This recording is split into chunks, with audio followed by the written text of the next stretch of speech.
Assalamualaikum warahmatullahi wabarakatuh. Waalaikumsalam warahmatullahi wabarakatuh. Pagi Bu Fia. Pagi Bu. Bu Fia, saya minta izin untuk mewawancarai Bu Fia terkait dengan tugas saya demonstrasi kontekstual untuk cara mengambil pengambilan keputusan kepala sekolah. Mungkin Bu Fia akan memperkenalkan diri dulu dalam video ini. Silakan Bu.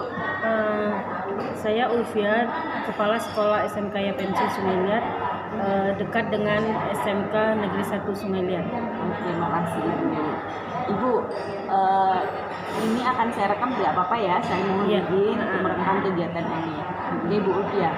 Bu Ulfia, selama Ibu Ulfia menjadi kepala sekolah, apakah ada atau apakah yang Ibu biasanya lakukan ketika Ibu mengambil keputusan? Satu keputusan apa yang menjadi pertimbangan Ibu yang pertama kali?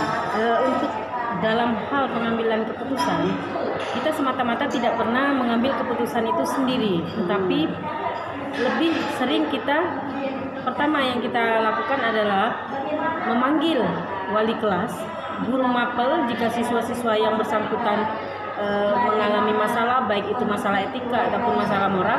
Yang kita panggil adalah BK, wali kelas, guru mapel, guru yang tidak mengajar juga kita hubungi, terus wakil serta pihak-pihak terkait yang lainnya, dan kita dengan mereka satu persatu bagaimana mereka memberi saran, baru nanti kita sepakat, kita rembukan bersama. Jadi walaupun kita sebagai pimpinan tidak semata-mata kita langsung mengambil keputusan plek, tetapi lebih mendengar kepada para bawahan kita, para teman-teman kita, agar keputusan yang kita ambil tidak salah. Mungkin seperti itu Bu. Jadi ada proses dalam pengambilan keputusan tersebut.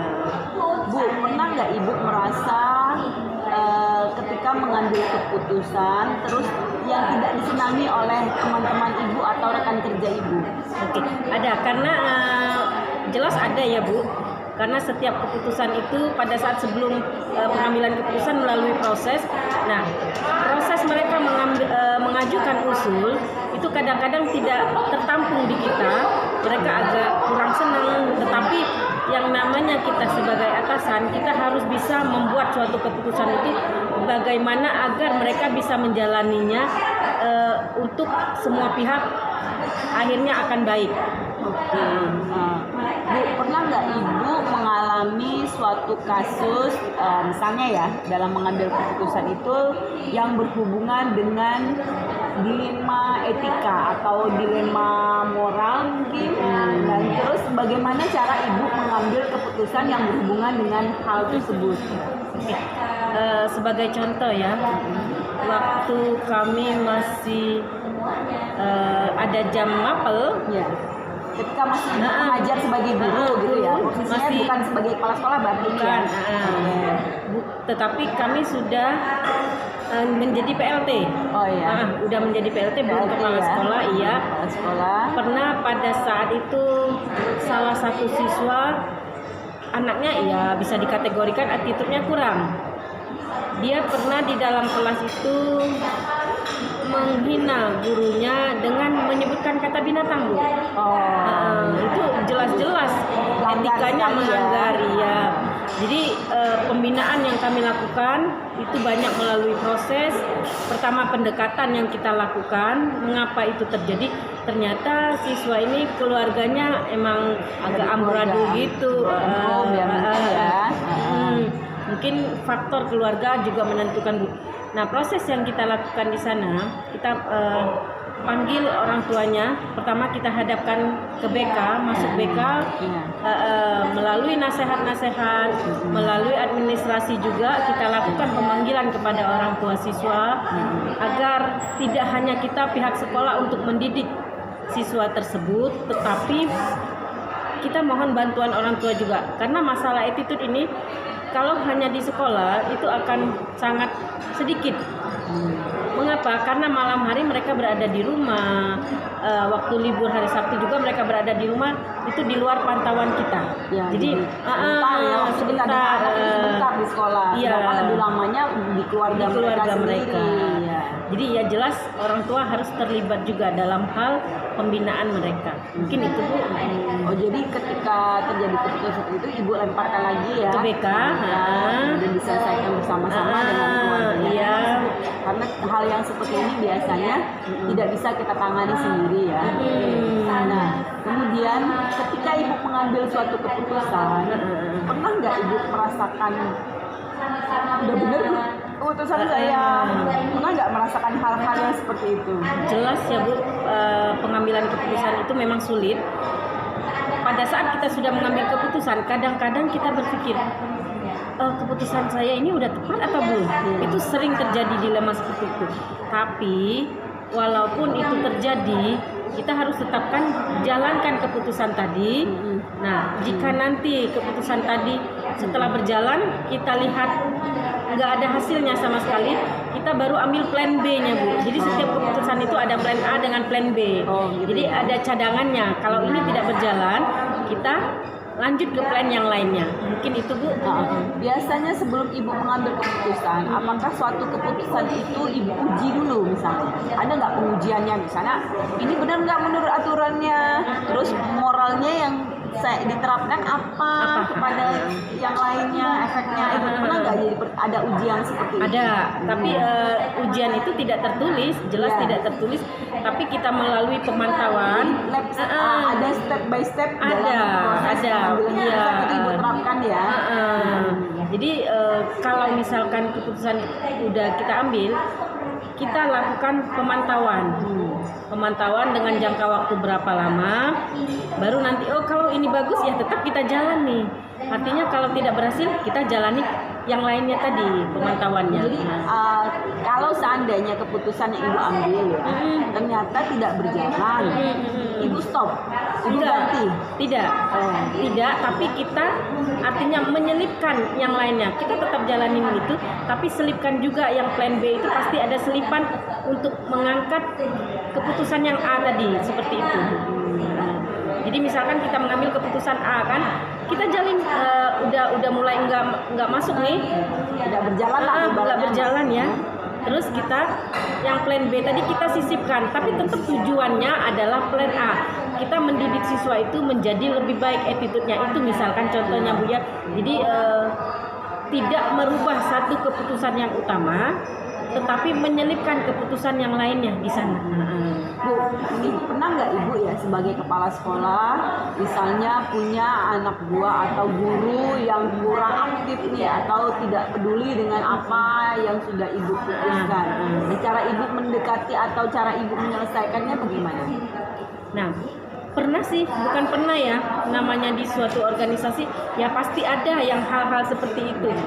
Kemarin juga sebagai contohnya pas waktu kita piket 5S, kami turun ke lapangan, ada satu orang guru bilang, ngapain sih kita lakukan 5S? Nah,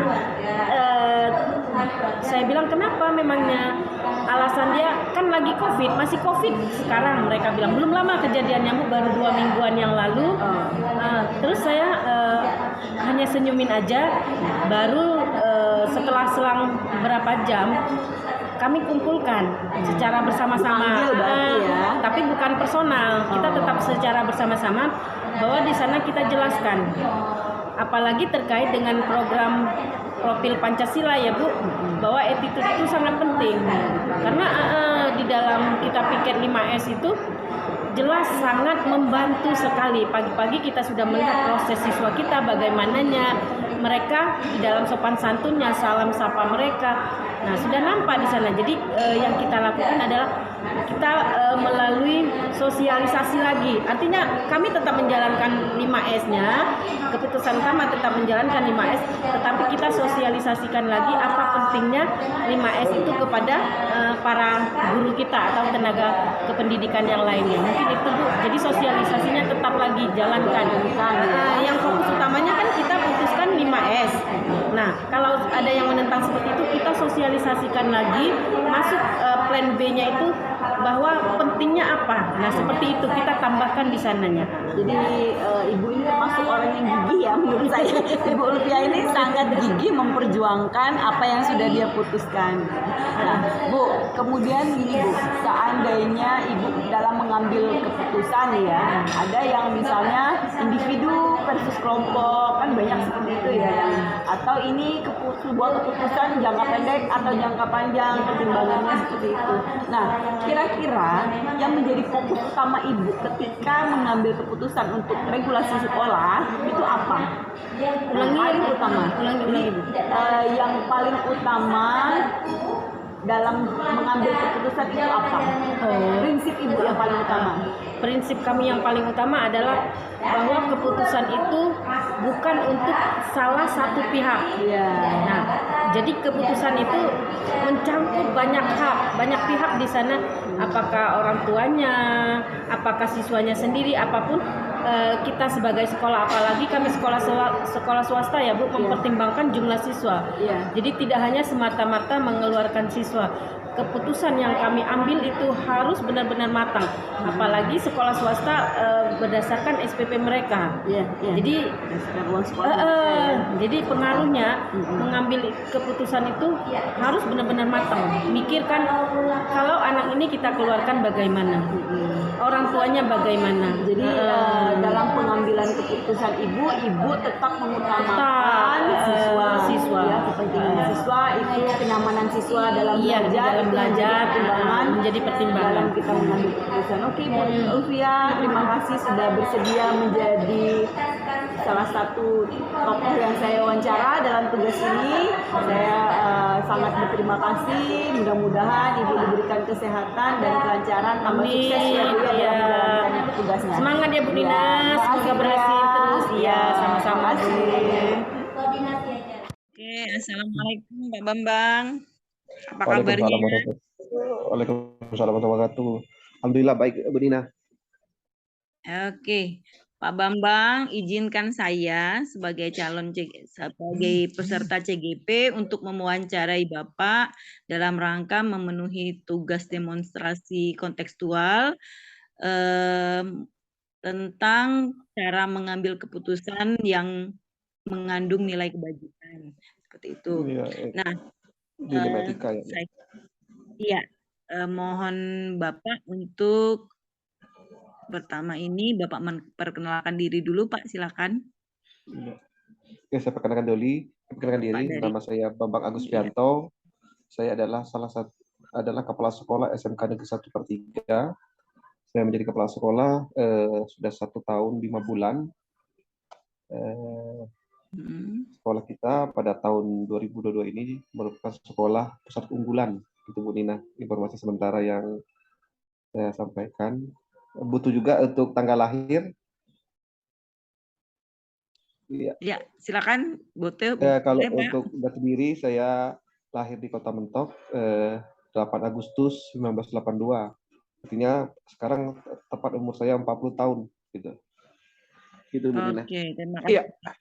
Jadi Pak, ketika Bapak menjadi kepala sekolah, apakah Bapak punya kiat-kiat tersendiri misalnya dalam mengambil keputusan? Misalnya gini Pak, ketika kita menjadi kepala sekolah, pasti kita sering sekali menemui kasus-kasus di mana kita harus cepat mengambil keputusan. Nah, kalau menurut Bapak, kalau kita mengambil keputusan, kira-kira apa aja yang jadi panduan Bapak dalam mengambil keputusan? Dalam mengambil keputusan, yang pertama yang harus kita pahami dalam suatu mengambil keputusan, kita harus tahu dulu dampak dari keputusan yang akan kita buat. Jadi kalau kita membuat keputusan, kalau dampaknya sistemik ataupun ini akan berakibat jangka panjang atau berdampak akan organisasi akan terjadi bermasalah. Salah satunya misalkan tentang keuangan. Itu nggak bisa kita langsung kita selesaikan. Harusnya kita harus punya data yang lengkap dan mengidentifikasi masalah itu harus benar dulu. Jika suatu masalah belum kita pahami dengan baik, sebaiknya jangan langsung kita kasih keputusan karena itu berdampaknya akan buruk gitu. Nah ini yang saya pahami. Kalau dalam satu keputusan, kalau memang keputusan harus cepat dan itu tidak berdampak sistemik, oke. Tapi kalau dampaknya buruk dan akan jangka panjang, itu hati-hati dalam mengambil keputusan. Ya, itu sudut pandang saya dalam mengambil keputusan. Oke, Ya. Pak, pernah nggak Bapak mengambil keputusan misalnya yang berhubungan dengan dilema etika atau dilema moral? Kira-kira kalau Bapak punya kiat khusus nggak membedakan apakah ini satu dilema etika atau ini merupakan satu dilema moral bagi warga sekolah? Ada kiat-kiat khusus nggak? Mana yang etika, mana yang moral seperti itu? Oh iya. Kalau kita bicara etika ini artinya yang berhubungan apa ya? Dengan Ada yang baik, ada yang buruk gitu ya. Ada ya, yang berdampak ke individu dengan orang banyak gitu ya. Gitu ya. Dilema seperti itu. etika. Nah, ini juga gini Bu Dina. Kalau saya sudut pandang saya gini biasanya. Di sekolah kita harus memahami pertama gini. Pada waktu kita bicara tentang hubungan antara dialektika etika tadi ya. Ya. Dilema Ya, etika dilema tadi. Nah, kita dilema harus moral. paham. Iya, dan dilema moral ya. Kita harus pahami dulu. Ini hubungannya dengan apa ya? Kalau kita lakukan antara individu dengan orang banyak, artinya kita harus memilih kan? Iya. Harus memilih. Apakah Nah, memilih artinya kita harus memilih ini untuk kepentingan lebih baik untuk organisasi kita enggak gitu kan? Nah, itu Iya. kepentingan itu yang paling kita utamakan daripada kepentingan kelompok kita sendiri. Tapi memang bertentangan. Kecuali gini ya, kita manusia sebagai makhluk sosial, ada pertimbangan kemanusiaan. Nah, ini yang harus kita pahami. Kalau saya pribadi, kalau menyangkut manusia sebagai makhluk sosial, ada pertimbangan kemanusiaan. Nah, kadang-kadang ini juga kita harus pertimbangkan gitu. Contoh, misalkan suatu aturan, misalkan untuk apa ya, untuk anaknya tidak mampu kan. Kadang-kadang ada anak mampu tuh mereka merasa tidak punya surat keterangan tidak mampu, ada surat keterangan segala macam yang dari masyarakat dan mereka ini tidak mampu untuk sekolah kita gitu kan. Apa yang kita lakukan sebagai kepala sekolah? Nah, kita harus menjamin ini. Karena ini kan kepentingannya. Pak, aturannya bagaimana? Ini kepentingan kalau kita buka satu kan akan terbuka semua kan? Iya, balik lagi ke regulasi berarti Pak ya. Iya, ada ini makanya yang kita pahami, kita sebagai makhluk sosial ada pertimbangan kemanusiaan. Kalau saya pribadi kayak gitu sudut pandang saya. Nah, pada waktu kita punya sudut pandang kita sebagai makhluk sosial ada pertimbangan kemanusiaan, itu menjadi dasar paling utama, saya paling tinggi. Artinya kita punya pemimpin harus itu dasarnya. Baik untuk teman kita di sekolah kita seperti itu gitu. Ada aturan misalkan teman kita sakit nih, misalnya terjadi di sekolah kami. Ada teman kita yang sakit juga, dia naik mobil nggak bisa jauh, sedangkan tempat tinggalnya jauh di Kota Mentok misalkan kita di Bartiga. Saya memberi hak apa ya? Hak istimewa lah kayak gitu ya. Iya. Pada waktu dia harus ada keringanan. Tapi di situ juga hati-hati juga kita. Akan terjadi apa ya? Terjadi masalah baru di sekolah kita tadi. Itu ada dilema moral tadi sama etika tadi ya. Nah, itu memang harus menjadi pertimbangan kita, Bu Dina, kalau sudut pandang saya. Pernah nggak Bapak merasa seperti ini? Setelah Bapak mengambil keputusan, Bapak balik lagi nanya ke dalam hati Bapak sendiri ya, udah bener belum ini keputusan saya buat? Pernah nggak Bapak merasa seperti itu? Apakah ada pertimbangan lain yang harus Bapak pikirkan misalnya dalam mengambil keputusan? Kalau saya pribadi gimana? Setiap sekali memberi tindakan kepada orang lain, saya akan berpikir yang akan saya kasih tindakan tersebut adalah diri saya, Bu. Misalkan saya akan memberi sesuatu ke teman, misalkan menyampaikan informasi, menyampaikan apapun atau memberi satu punishment atau reward. Punishment ya? Saya umpamakan saya sebagai orang yang dapat punishment. Apakah saya wajar mendapat punishment ini gitu? Nah, itu pertimbangan ke diri kita lagi gitu. Apa yang terjadi dengan cara itu artinya kita perlu kehati-hatian, tapi kita tegas. Jika memang sudah kita sampaikan kalau saya layak mendapat hukuman ini atau mendapat punishment ini, ya bagi saya itu keputusan terbaik bagi saya. Saya akan bertanya ke diri saya setiap kali menjadi kebijakan. Ya? Iya, setiap kita tanya apa gini, misalnya kita tadi contoh misalkan pada waktu kita ada teman kita yang tidak mengikuti segala aturan sekolah, yang datang terlambat, sudah kita identifikasi, ternyata masih tetap bermasalah. Artinya kita harus memberi tindakan tegas kan? Kenapa harus tindakan tegas? Karena itu akan membuat sistem yang ada di sekolah kita bisa berjalan dengan baik gitu. Kita lihat dulu masalahnya akarnya kan. Nah, maka pada waktu dia ada permasalahan yang memang krusial memang benar ada pertimbangan kemanusiaan tadi, ya kita nggak akan kita samakan. Nah, ini dasar kita kepada teman-teman lain. Jika ada teman lain juga akan protes, Pak, si A ini akan selalu mendapat keistimewaan A. Iya, boleh Anda kamu istimewa A, tapi ada orang sakit dulu, misalkan ada teman yang sakit gitu kan.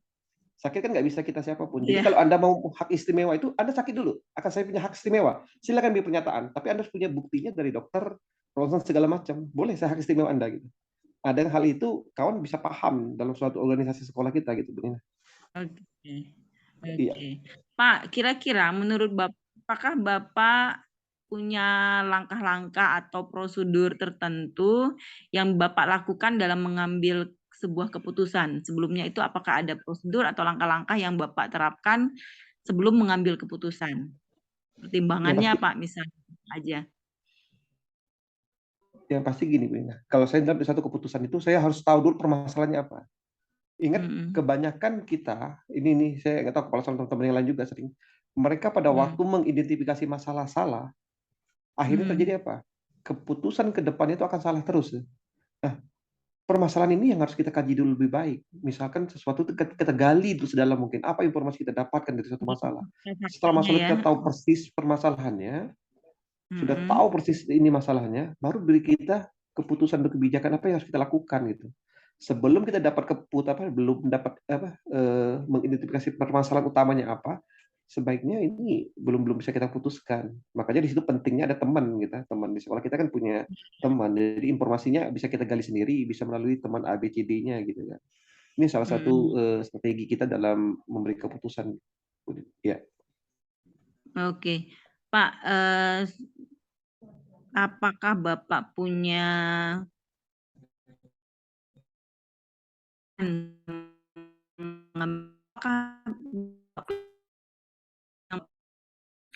jadi kepala sekolah itu apa aja Pak pengalamannya yang paling Iya, berat yang paling berat, yang pernah Bapak yang lakukan? paling berat bisa, ya kita ada intervensi dari pihak luar misalkan, baik dari misalkan Hmm. kita ada dari media, kita baik dari LSM gitu kan, ataupun pada waktu kita PPDB, mungkin itu kan hal-hal yang agak lumayan berat gitu untuk bagi kita. Iya. Walaupun kami di daerah sebenarnya tidak sebesar yang ada di kota Pangkal Pinang ataupun kota Sungai Liat gitu ya.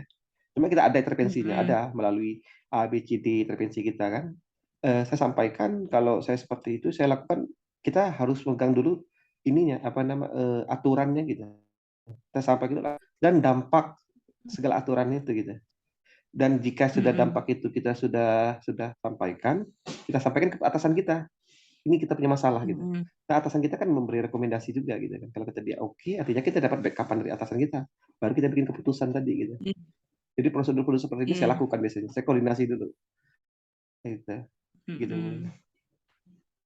Oke. Oke, Pak, kira-kira sampai saat ini ketika Bapak sudah menjabat kepala sekolah, kira-kira pembelajaran apa yang dapat Bapak petik dari pengalaman Bapak sebagai pengambil keputusan dan sebagai pemimpin pembelajaran di sekolah gitu? Apa aja yang menjadi pelajaran bagi Bapak yang bisa Bapak ambil dari sebuah jabatan ini? Yang pasti gini, kita akan membuat ini, tua itu kan adalah ketentuan takdir, umur Iya, tua itu takdir. itu pasti Pak ya. Oke ya. Ya, umur itu sudah menjadi takdir, sudah ketentuan, tidak bisa kita ganggu gugat. Tapi Iya. kedewasaan itu adalah pilihan. Oh gitu ya, pilihan ya. Kedewasaan itu ada pilihan. Apa membedakan dewasa dengan umur tua tadi? Umur tidak bisa menyatakan orang ini dianggap dewasa. Nah, pada waktu kita bicara kedewasaan, nah disitulah peran Hmm. kita seorang pemimpin. Makanya ketenangan kita, ke apa ya, ketepatan kita dalam memberi keputusan, nanti cara berbicara kita kepada teman kita, pada bawahan kita. Nah, harus kita imbangi. Artinya tidak sama pada waktu kita menjadi guru. Kalau kita menjadi guru kan pada waktu kita bicara A kan dampaknya tidak sistemik. Gitu. Artinya kan hanya teman-teman kita kan, Iya, karena kita tidak mau kebijakan. Nah, pada waktu kita Pak sekolah, iya, setiap kali kita ngomong suatu kebijakan atau keputusan itu kan berdampak sistemik lain. Misalkan suatu teman kita di iya. keuangan sudah menyusun dengan baik, Mm. tiba-tiba kita seenak kita tuh menyatakan ini, beli A, beli B, kan? Karena dia takut sama kita dibeli. Yang terjadi apa? Pada waktu pemeriksaan akan terjadi Mm. kendala, benar nggak? Nah, Mm. ini perlu Iya, kedewasaan kita. benar. Artinya kita sebagai kepala sekolah bukan kita semua wewenang di kita. Salah satunya kalau saya di sekolah ya kita punya kepala sekolah sebagai wewenang tertinggi, tapi kita kasih sub wewenang kita tuh kepada teman-teman kita, misalkan dari wakilnya, ada list kepegawaiannya, ada Iya. bendaharanya, kita kasih wewenang full ke mereka Mm. dan kita awasin gitu. Nah, kedewasaan Ya, ini sekali agar lagi saya bilang tadi, kedewasaan di Pak sini ya. yang paling utama kita untuk memimpin organisasi, apalagi seperti pendidikan itu kan yang kita kelola sekian ribu siswa, sekian puluh hampir Iya, mendekat 60-70 guru dan pegawai. Sedangkan kita, kalau saya iya, iya. pribadi, saya sendiri masih dianggap muda ya di kalangan-kalangan guru gitu kan. Tapi kita harus berpikirnya Hmm. dewasa, bukan masalah umur, tapi kedewasaan itu menjadi pilihan bagi saya. Itu pun ini. Oke Pak, terima kasih Pak. Pak, satu lagi Pak ya. Kira-kira kalau Bapak mengambil keputusan, pertimbangannya itu apa dulu nih? Yang menjadi pertama kali Bapak pertimbangkan ketika Bapak mengambil suatu keputusan. Yang pertama kita Apakah harus ini untuk Yang pertama kita harus mengkaji dari pertama. Yang kedua kita harus mengikuti pertama aturan. Aturan itu tidak bisa. Nanti turunannya dari atas sampai bawah. Jadi dari undang-undang, permennya harus dari apa PP segala macam turunan sampai peraturan dinas pendidikan ya kalau kita di dinas pendidikan. Nah itu yang menjadi dasar utama kita dulu. Setelah kita punya kajian itu, sudah ya, punya aturan itu, baru kita lihat apa sih yang akan yang keputusan yang kita buat ini apakah aturan tersebut gitu. ya, apa yang akan Nah itu paling utama. Mm-mm. Ya, sesuaikan dengan aturan itu. Dan jika di akhirnya tadi saya bilang, misalnya kita dengan teman-teman kita yang ada kendala lain, baru ada pertimbangan kedua kita sebagai pimpinan. Kita punya sebagai makhluk sosial tadi, pertimbangan kemanusiaan tidak bisa lepas gitu, Bu Nina. Kalau saya Oke, bayangkan seperti itu dalam kehidupan saya. Jadi pertimbangan oke, kemanusiaan tadi, kita makhluk sosial itu menjadi benang merah yang saya pegang utuh gitu. Nah oke, ini di sekolah saya terima menjadi utama. kasih. Benar sekali itu Pak. Oke Pak. Pak Bambang, terima kasih Iya, atas waktunya. Saya iya. sudah merasa sangat terbantu nih dengan pencerahan dari Bapak malam ini. Semoga kedepannya Bapak selalu diberikan kesehatan dan kesuksesan. Terima kasih Pak atas Amin. waktunya. Iya. Assalamualaikum warahmatullahi wabarakatuh. Waalaikumsalam warahmatullahi wabarakatuh.